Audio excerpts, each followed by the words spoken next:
Hey there, how's she going? Welcome to the Average Joe's 1 Acre Homestead. I'm going to be your host with the most, the Average Joe. And this is my 1 Acre Homestead.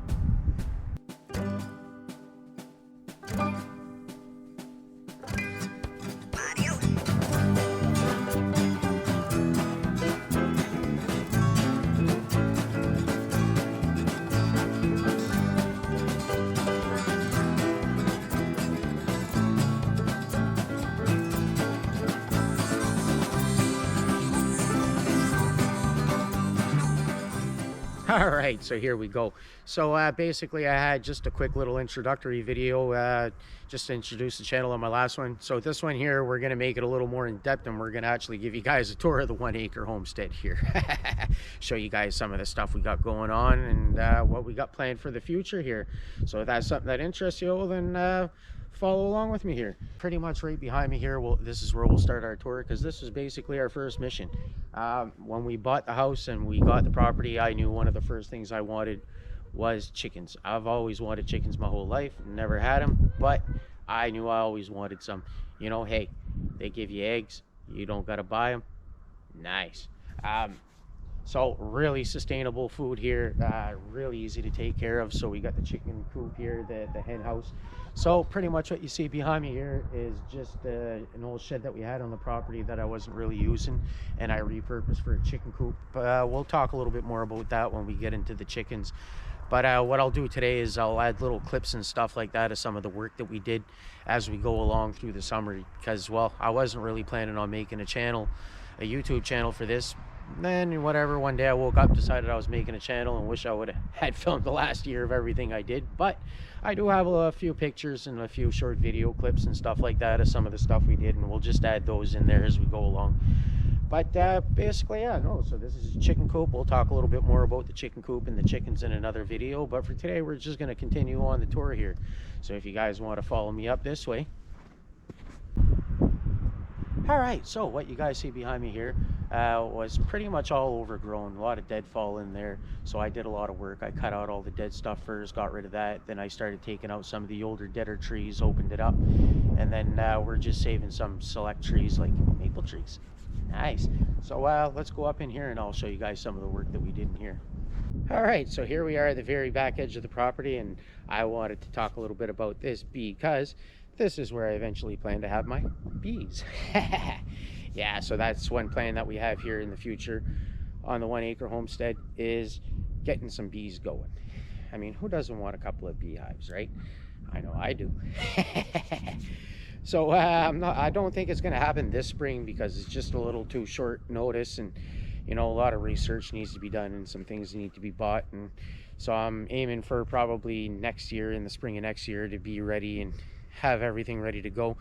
But for now, what we'll be doing back here is we'll be planting some fruit trees and stuff like that, and getting this kind of all established. So that's kind of why I want to have my bees back here as well, because I plan on planting some more fruit trees over what's already here. And then if you guys want to just spin around with me here in 1 second, and we'll show you guys what I'm talking about.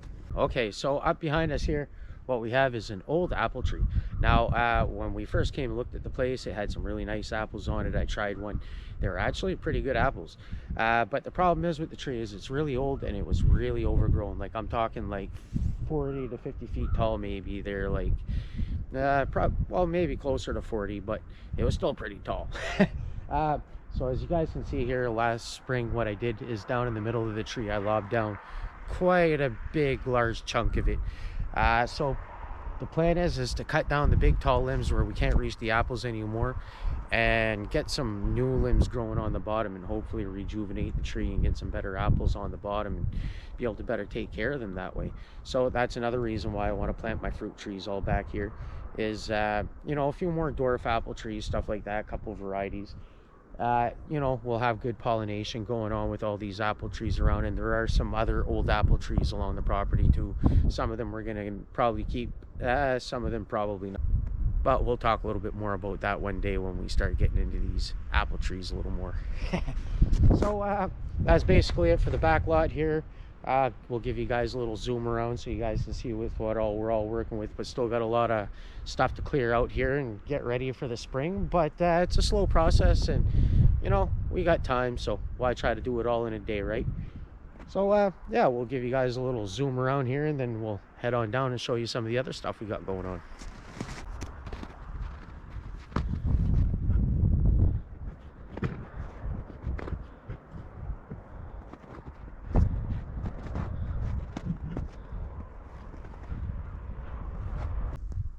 All right, so we might as well take a quick minute on the tour here to introduce our best buddy here, Ozzy. He's our resident 1 acre guard dog here. Not much of a guard dog. He mostly just chases off birds and kills little rodents, but he actually does a pretty good job of hunting the rodents, so not too bad. He's a 3-year-old Shepherd Husky mix. Really nice dog. Listens pretty well. You know, if he gets too far, I can usually call him back, but we let him free roam around the yard, so you guys will be seeing him around a lot on the channel because he loves hanging around with me outdoors. So let's continue on the tour here. Okay, so this whole area here, this was basically all brush and trees, and oh my god, yeah, the grass was growing 3 feet tall, and there was so much junk and garbage in there from the previous owner. It took me weeks to clean it all out.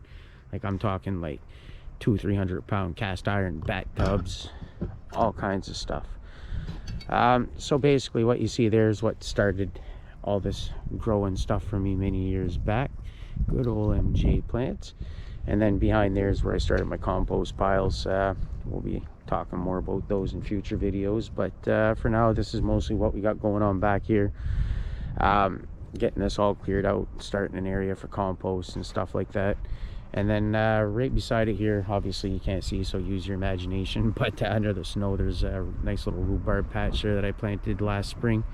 And then all along the sides here, there's an asparagus bed here that I planted last spring, and everything was growing pretty good, so hopefully we'll see some more asparagus spears come up in the spring here, and we'll talk more about those as we go along in the channel. But then basically following down along this side of the path, we have some raspberries that are already growing there, wild ones, so we decided to leave those in, and then I planted some more along the side. So we're basically going to do the whole row down there in raspberries, and then kind of fill it all in here with blueberries and stuff like that. So we'll talk more about that in future videos, but that's kind of the plan, all going down this area. And the soil here is very nice, I might add.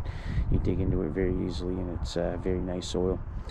And then down on this side of the pathway, I'm thinking eventually we'll build a fence going down there, and I'd like to plant some grapes and stuff and grow those kind of going along the whole driveway. So I'm very lucky the sun basically follows the path going across that way all day, so it gets sun here pretty much all day.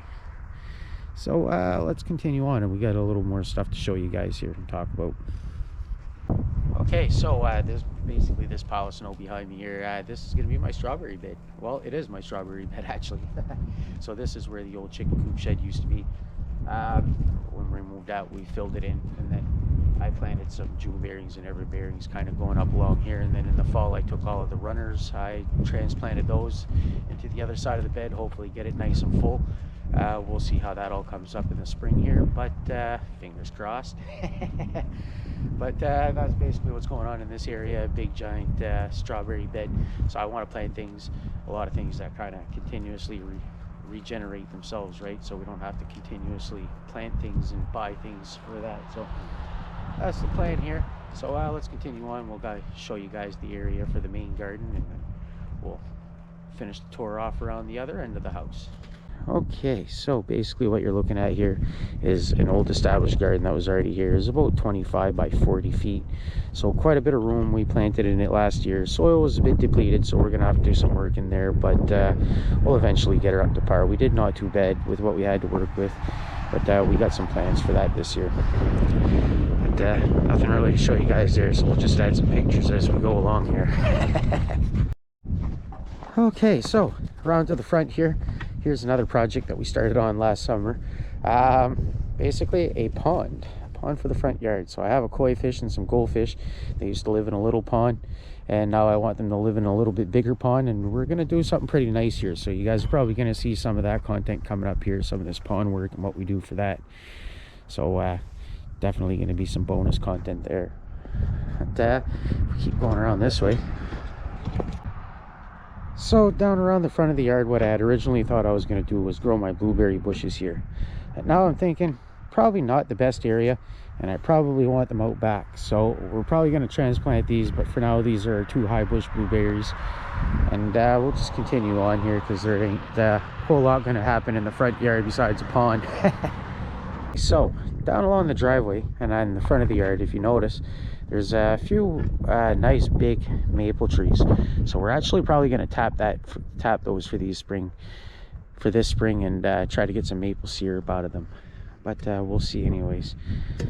And then if you guys look over here, we have a little sapling there and a little sapling over there, and those are paired together because those are a couple of pear tree saplings. So we have the Bartlett pears and the Anjous over on the other side. Now this tree here in the middle, it's a crabapple tree. Not entirely sure we're going to keep that tree. It doesn't really serve me much of a purpose, but it is a crabapple tree. They are kind of decent little apples, you know, to make sauces or purees with, but not really my thing. I think I'm going to take that out and add a 3rd pear tree there and kind of have a nice little trio of self-pollinating going on here. And then same thing when you look up further up the driveway here. So the same thing when you get further up the driveway here, you got this big bush here, which is basically just nothing. And then you got this very old apple tree that makes no good apples whatsoever. And we're probably going to get rid of those 2 things, and then we'll replace them with some other stuff. So I plan on probably planting all on the side here is where like my herb gardens and stuff like that will be nice and easy to manage and take care of. All right, so you know, pretty much same thing. A lot of this property here on the edge going up that way is pretty much useless for now, but we're gonna end up shaving that off flat, and then we'll be able to plant some stuff up there, and we'll make use of it at some point, and we'll see more of that going on in the future here. All right, so there you have it. Thanks for taking the time here to take our very first tour of the Average Joe's 1 acre homestead. I know it wasn't a very big tour, but hey, it's only an acre. What'd you expect, right? But please go ahead, smash those subscribe and notification buttons if you guys want to see how everything's going to turn out here on the Average Joe's 1 acre homestead. I don't have a ton of content ready to go right now, but I am filming as we go here, and the content will pick up as we get closer to springtime. Right now, we're still in the month of February, almost done with February, going into March, so springtime's getting pretty close, and as you guys can see here, I'm already getting ready for spring, getting ready here for getting all my garden stuff started up here. So, you know, we got a lot of things coming up. Like I said, we're going to have bees on the property at some point. You know, we got the chickens. We're going to be tapping for maple syrup here soon for the very first time. You know, down the road, probably plan on getting goats. The wife ain't very keen on the idea, but it's probably going to happen anyways. But hey, if you guys want to see how everything's going to turn out here, please smash those subscribe and notification buttons. You know, this ain't going to just be gardening. We have a 100-year-old house, 100-and-something-year-old house here on the homestead, so we're going to be doing a lot of home repairs, things like that going on over time. So, you know, lots of different content coming up on this channel. And then, not to mention, you get to watch me. Can't get more entertaining than that, right? So please, again, go smash those subscribe and notification buttons. You know, it'll really go a long way towards helping me build this channel. And thanks again for taking this tour with me and joining me on this journey here on our 1 acre homestead. But for now, y'all ain't got to go home, but you can stay here because I got lots of work to do. So we'll catch you on the flip side.